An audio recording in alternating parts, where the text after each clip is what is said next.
Good Monday morning. This is part 2 of a little break we're doing for Easter.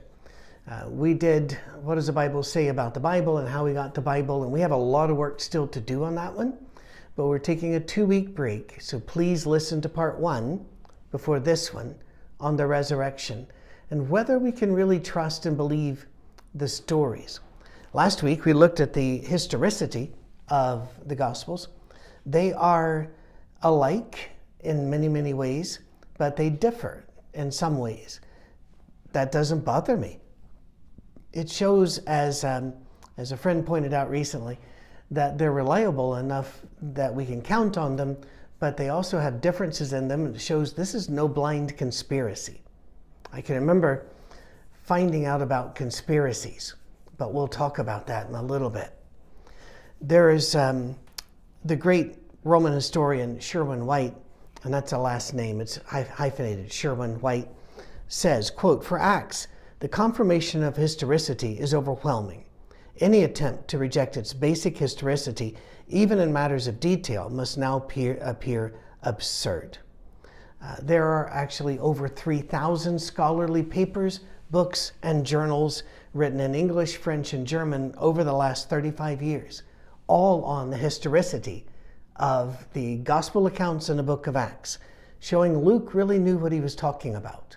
They focus on Luke because they used to attack Luke thinking he got all these things wrong, but they kept digging up stuff, manuscripts, paving stones, engravings, gravestones and the like to find, and one after another, whatever they said Luke got wrong, he got right.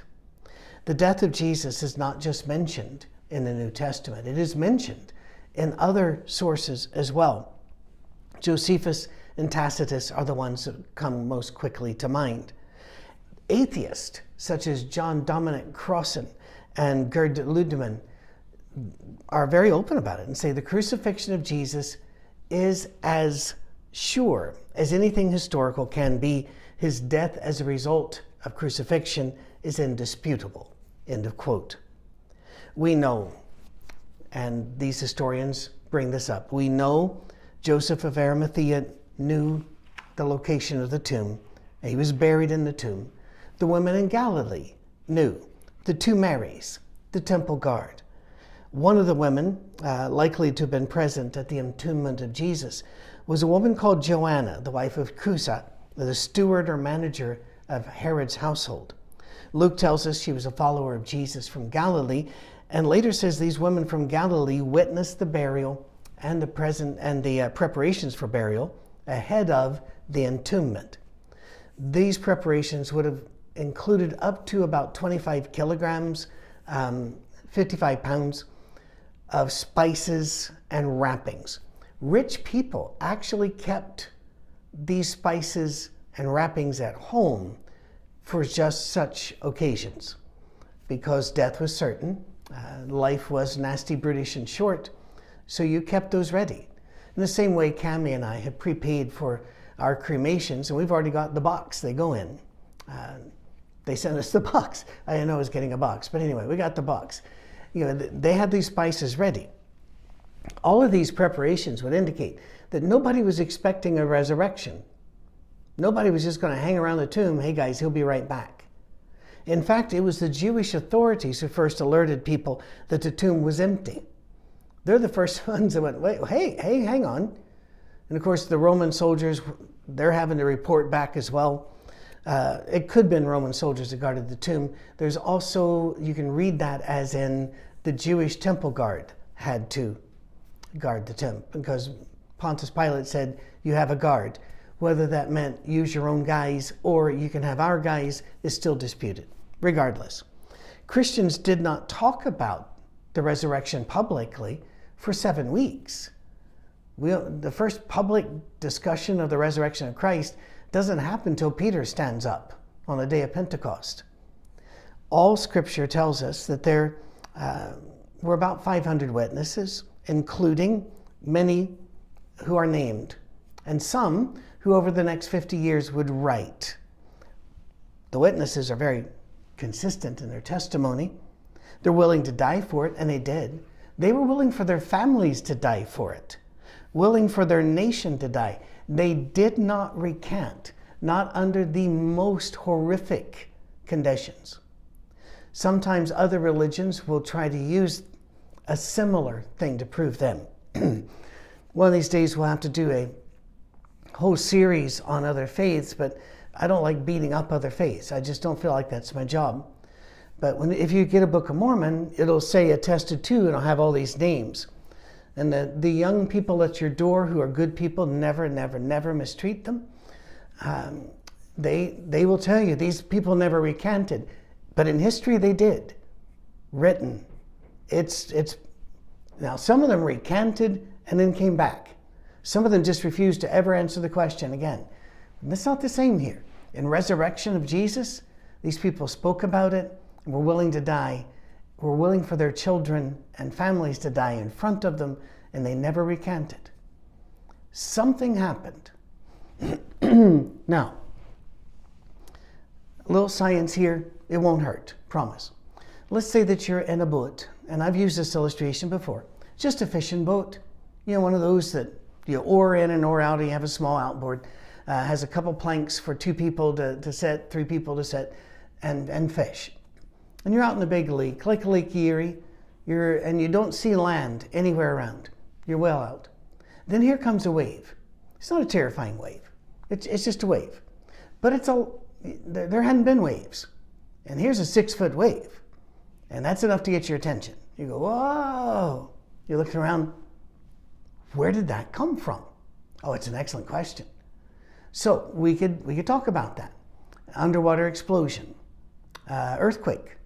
These are not ridiculous. These things do occur. A distant ship that is big, because there are big ships on Erie. A huge fish or a huge pack of fish.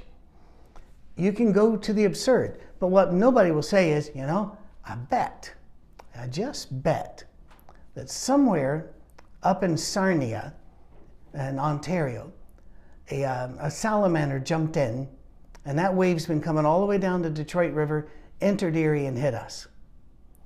Nobody's going to say that because that's not an adequate cause for the wave. Something changed Peter from a mouthy, coward-like person. And by the way, that's not even an insult to Peter, because I think I'm more like him than the other apostles. He was human all over. He was human. What changed him from there to standing up in front of everybody on the day of Pentecost and delivering the first gospel sermon? Something changed these people. It changed them from head to toe. A resurrection is an adequate first cause for that. Our leader died, maybe he came back symbolically and let's start a new church, is not. But when I was a boy, I found a book my dad did not want me to find. He hadn't hidden it. He just wasn't aware I was that deep in his library. From early on, I was handed big, thick, black-bound tomes on theology and history and our doctrine and our tribe. And I read them, reading and knowing what I'm reading and remembering it. That's one of my very few gifts. And so I read and read and read. Then I came across this little red paperback, The Passover Plot. I went, what's that about then? I think I was about 12. And I read it. And I remember reading it going, people say this? Why do they say this? And it was all about how, no, the resurrection is complete hoax. Complete hoax. And it gave reasons why it was a hoax and reason why, and by the way, it's still out there. You can find it. Authors of it's long dead and, probably now understands the errors. But it's still out there. I'm not afraid for you to read it. I don't think truth's afraid of you reading anything. So, what'd they say? Well, first of all, we know the facts. There was the broken Roman seal, tomb was empty, the guard ran away, the grave clothes were left behind, people saw Christ in public. Many of them that saw Christ were not followers, like Saul of Tarsus. Many of those that saw him changed their lives immediately. We talked about that with Peter and many others, and they kept the story. So, what are the other alternatives listed in Passover Plot and books like it? Albert Schweitzer, the great genius, physician and scientist, also wasn't convinced of the resurrection. So he wrote some of these. Here's the sum total of what I can find in books like The Passover Plot. Sum total of this. Now, as we brought up last week, there are a lot of science guys and guys that aren't qualified in history who have made statements about history that they don't hold. So, what do these guys say as possible explanations? All right, he didn't die. He swooned. You see, he fell into like a comatose state, just swooned so far out they couldn't revive him.